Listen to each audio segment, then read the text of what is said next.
Today, we're going to talk about a situation that is, unfortunately, all too common: the intense, overwhelming experience of being a primary caregiver. We're going to use an anonymous post as a guide, really, to explore some practical ways to navigate a path that can feel incredibly lonely.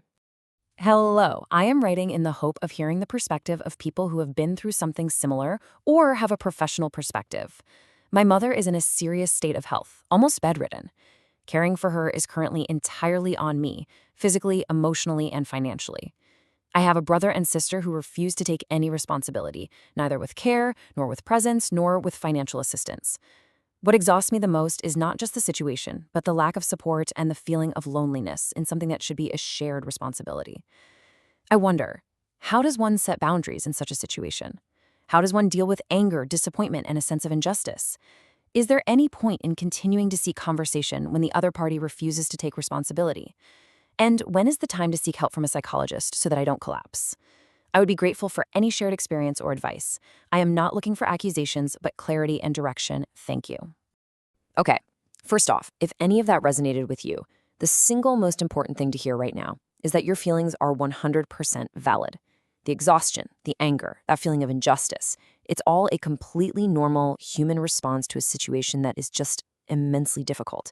And acknowledging that, that's not just a nice thought, it's the very first step. So let's start there and find a way forward, together. So let's tackle that first question, the big one: boundaries. There's this deep-seated belief many caregivers have that setting a boundary is somehow selfish. We've got to completely reframe that idea. A boundary isn't a wall you're putting up to shut people out.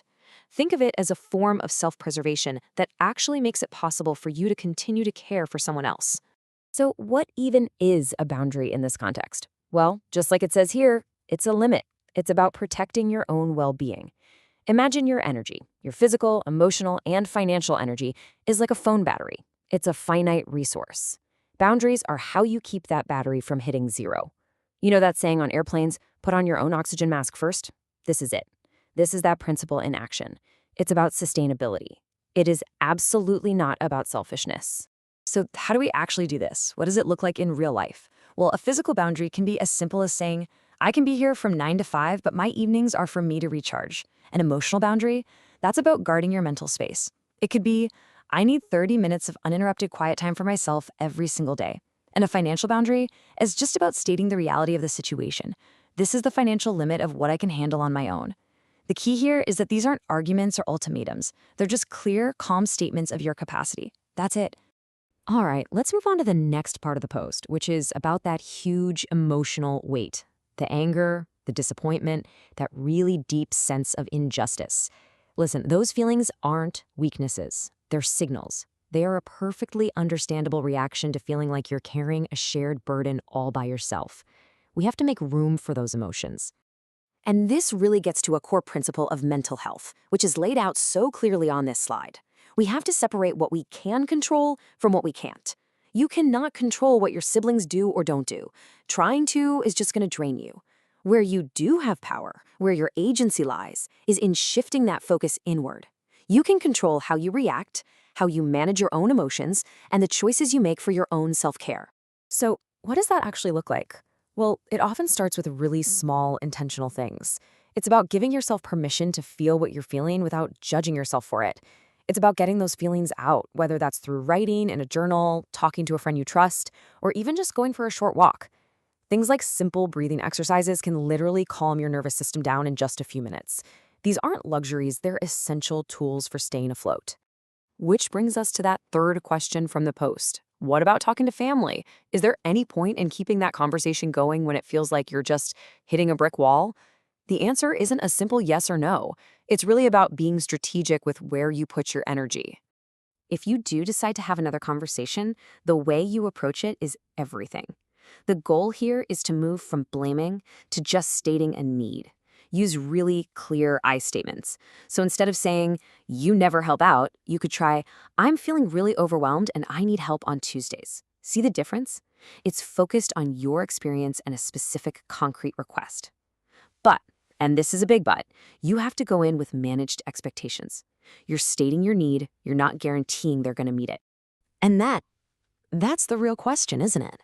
What happens when you've done everything right, you've been calm, you've been clear, and the answer is still no?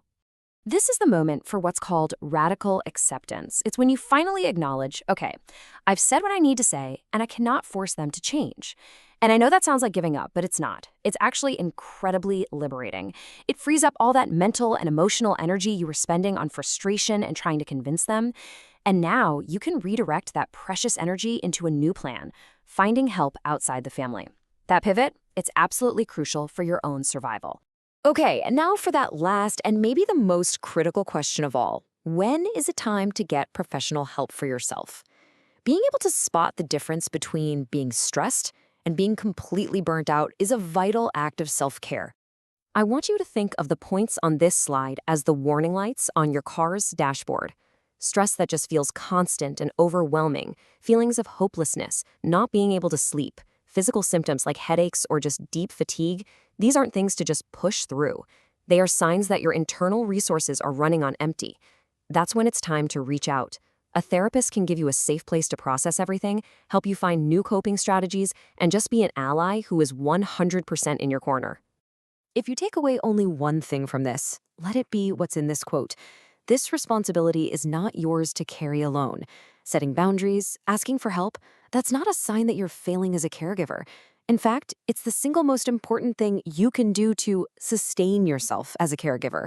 It's how you make sure you can be there for your mother without completely collapsing yourself. So, I'll just leave you with this question to think about. This isn't about some massive life-altering change you have to make overnight. It's about one small step. What is just one small, manageable boundary you can set for yourself today? Just one thing. What can you do to protect a little piece of your time or your energy or your peace of mind?